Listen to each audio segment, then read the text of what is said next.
Hello दोस्तों, मैं Nitish Kumar the content factory से आपका स्वागत करता हूं। आज से हम लोग पॉलिटिकल क्लास शुरू करने जा रहे हैं। पॉलिटिकल क्लास पूरा एकदम शुरू से लेकर अंत तक इसको खत्म करेंगे। हम लोग इसे पार्ट वाइज क्लास करेंगे। आप लोग को पता है कि पॉलिटी में 22 भाग होता है। 22 भाग, हर एक दिन हम एक एक भाग को उठाएंगे। आज हम लोग पहला भाग पढ़ेंगे, भाग 1 पढ़ेंगे। भाग 1 पॉलिटी में क्या कहता है? The union and it's territory, यानी भारत एवं उसके संघ। आर्टिकल 1, भाग 1 में 4 आर्टिकल आता है, 1 से लेकर 4 तक। आर्टिकल 1 क्या कहता है? भारत राज्यों का संघ है। ये देखिए, आर्टिकल भारत राज्यों का संघ है। इसको पहली अनुसूची में रखा गया है। अनुसूची अलग चीज है और भाग अलग चीज है। इसको दोनों को एक साथ जोड़कर मत देखिएगा। अनुसूची हम लोग आगे वाले क्लास में आकर पढ़ेंगे। चलिए, भाग 1 में है कि भारत राज्यों का संघ है। भारत को पहली अनुसूची में रखा गया। अनुसूची को हम लोग आगे देखेंगे। भारत में 3 प्रकार का क्षेत्र है। एक राज्य हो गया, जो आप लोग जानते हैं कि टोटल राज्य भारत में कितने हैं? 28 राज्य हैं। और दूसरा केंद्र शासित प्रदेश, जिसको हम लोग इंग्लिश में यूनियन टेरिटरी बोलते हैं। तो टोटल यूनियन टेरिटरी 8 है। पहले 7 था, अब 8 हो गया है।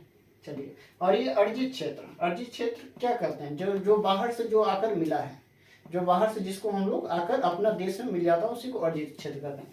फिलहाल अर्जित क्षेत्रों की संख्या 0 है। चलिए, आर्टिकल 2 में क्या कहता है? संसद राष्ट्रपति के पूर्व अनुमति से किसी भी विदेशी राज्यों को भारत में मिला सकती। यानी कोई भी अलग देश, दूसरा देश अगर भारत में वो मिलना चाहता है तो उसके लिए कौन मिलाएगा? संसद किसे अनुमति लेकर?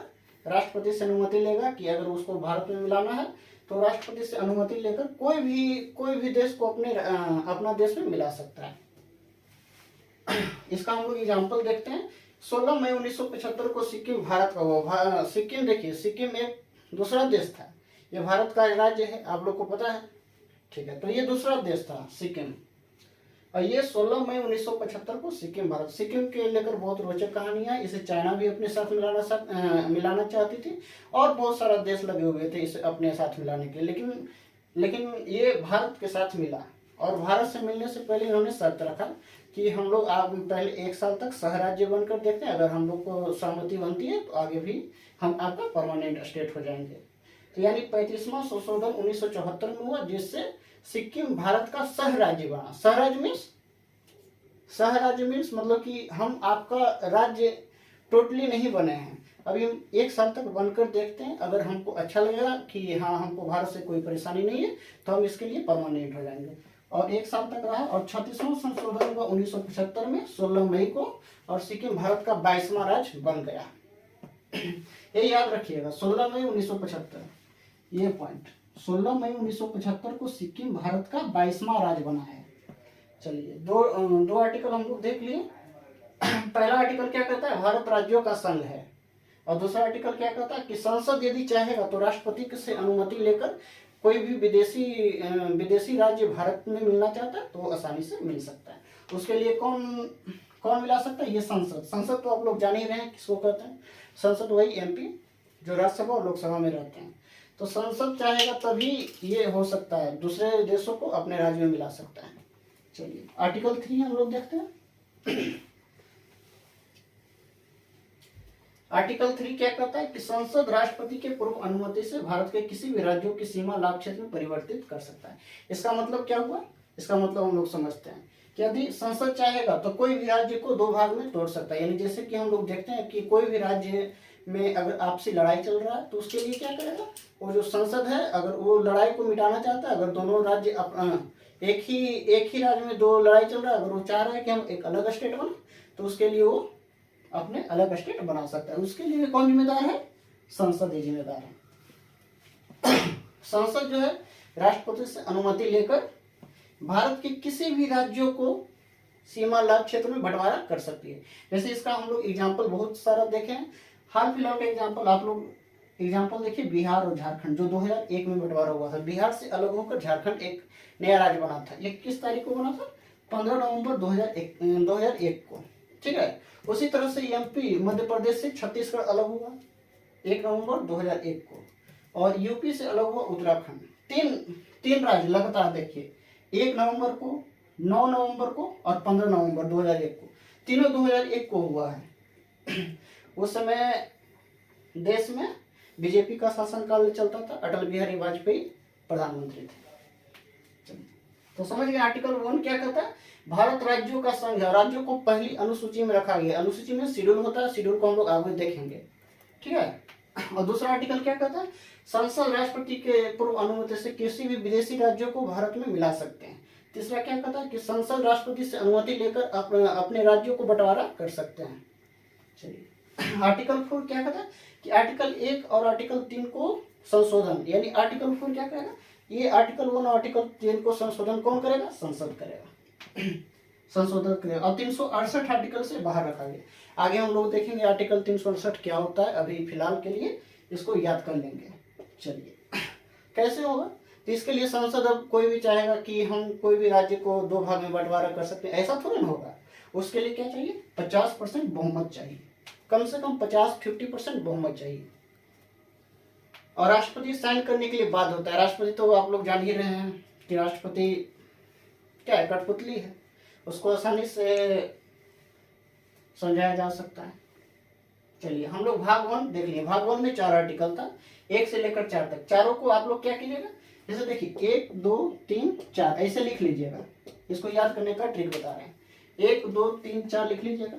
पहला क्या कीजिएगा, पहला क्या, भारत राज्यों का संघ है, भारत राज्यों का संघ है, इसको लिख लीजिएगा। दूसरा कहिएगा संसद राष्ट्रपति के पूर्ण अनुमति से विदेशी राज्यों को भारत मिला सकता है, यानी विदेशी राज्य भारत में मिल सकते हैं। ऐसे देखिए 4 आर्टिकल आप कॉपी पे एक सादा पन्ना ले लीजिएगा, 1 2 3 4 लिख लीजिएगा और उसको ऐसे आसानी से याद कर सकते हैं, इतना एकदम आसानी से। जैसे देखिए आप लोग रट लीजिएगा। तीसरा क्या है, संसद राज्यों को बंटवारा कर सकती है। चौथा क्या है, आर्टिकल 1 से लेकर आर्टिकल 3 को संशोधन कर सकता है। चलिए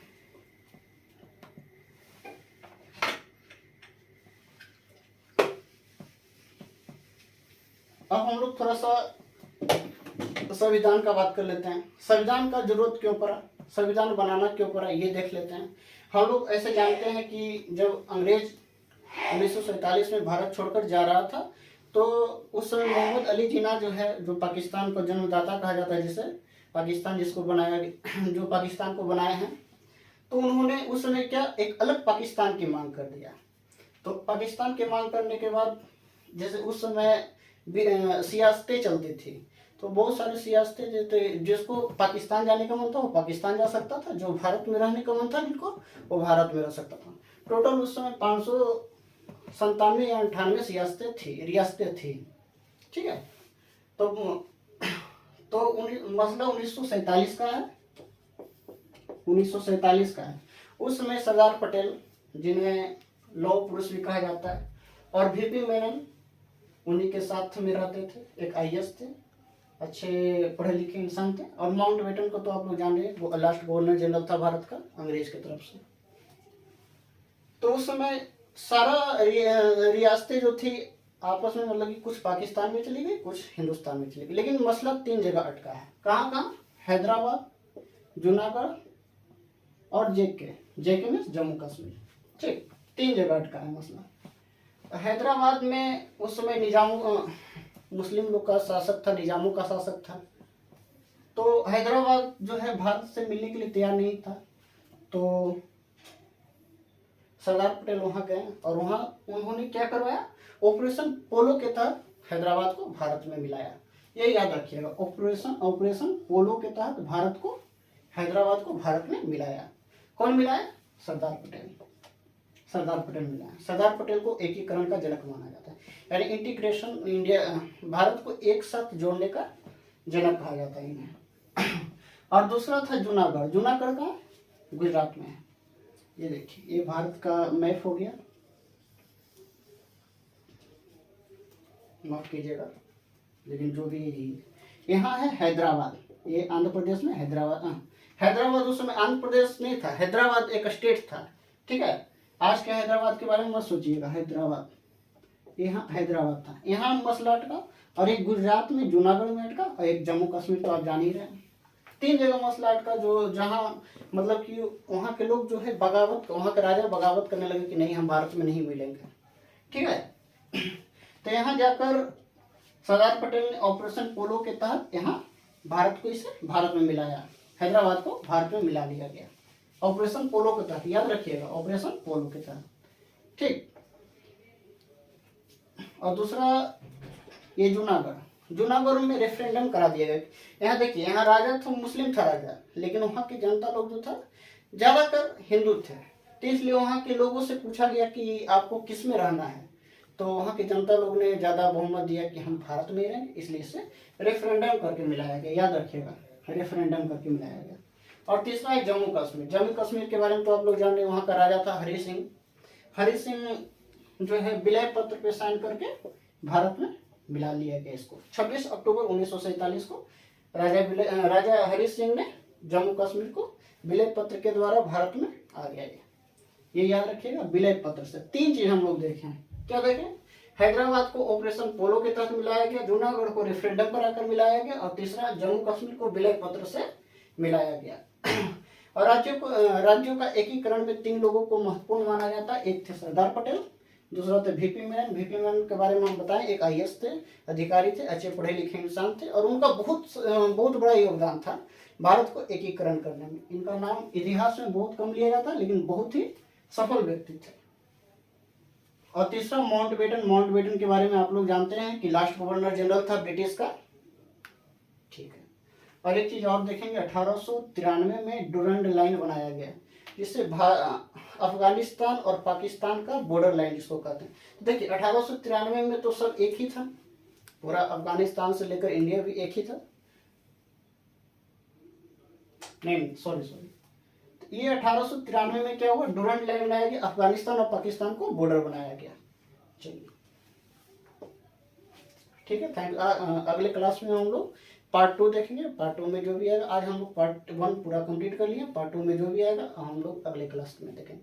अगर आपको ये वीडियो अच्छा लगा होगा तो आप इसे सब्सक्राइब कीजिए, चैनल को सब्सक्राइब कीजिए, लाइक कीजिए और शेयर कीजिए। Thank you. और कमेंट कीजिए, जहाँ आपको लगता है कि कुछ हमको समझ में नहीं आया तो उसके बारे में आप लोग पूछिए, कि जहाँ आपसे मतलब कि ये मेरा पहला क्लास है, इसलिए थोड़ा सा अगर मान लिया जाए हमने कहीं गलती किया होगा तो उसके लिए हमको माफ करिए। Thank you.